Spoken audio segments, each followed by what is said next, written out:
చాలామంది పిల్లలు teeth alignment కోసం బ్రేసెస్ పెట్టుకొని లేదా వేరే అప్లయన్సెస్ వాడి టీనేజ్లోనే అంటే స్కూల్ టైంలోనే ట్రీట్మెంట్ చేసుకుంటారు. కానీ ఆ ట్రీట్మెంట్ 18 ఇయర్స్ 20 ఇయర్స్ వచ్చే వరకు ఫెయిల్ అయిపోతుంది. మళ్ళీ సెకండ్ ట్రీట్మెంట్ అవసరం పడుతుంది. ఇలా ఎందుకు జరుగుతుంది? దీనికి 3 ముఖ్యమైన కారణాలు చెప్పగలను. మొదటిది రిటైనర్ సరిగ్గా వాడకపోవడం.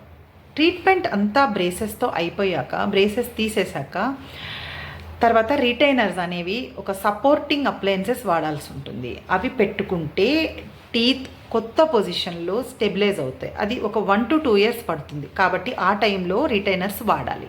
పిల్లలు అప్పటికే చాలా బోర్ ఫీల్ అవుతారు కాబట్టి రిటైనర్స్ని అంత సీరియస్గా తీసుకోరు, అది చిన్న వయసులో.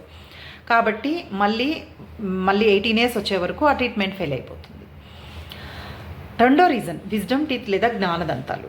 ఇవి వచ్చేటప్పుడు చాలా ఫోర్స్ పెడతాయి. 17 or 18 ఇయర్స్ నుంచి ఇవి రావడం స్టార్ట్ అవుతాయి. అప్పటి వరకు ఏర్పడుతూ ఉంటాయి బోన్ లోపల.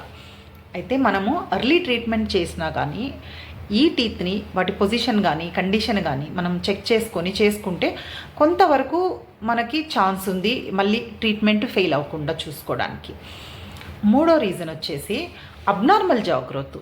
అన్ఫార్చునేట్లీ కొంతమందిలో జా గ్రోత్, ఆ బోన్స్ అవన్నీ పెరగడం అనేది ఆగిపోదు, కొంత ఎక్కువ టైం పెరుగుతాయి అన్నమాట. సో మనం ట్రీట్మెంట్ అంతా చేసుకునే వరకు నీట్గా అలైన్మెంట్ ఇచ్చినా కూడా ఈ జా గ్రోత్ అనేది అనుకోకుండా టీత్ని వేరే పొజిషన్కి పుష్ చేస్తుంది. సో ఇలా జరిగినప్పుడు చాలా వరకు ట్రీట్మెంట్ ఫెయిల్ అయిపోతుంది. సో ఇటువంటి పిల్లల్లో కొంచెం మనకి డౌట్ ఉన్నప్పుడు రిటైనర్స్ అనేవి లాంగ్ టైం ఇవ్వడం మంచిది.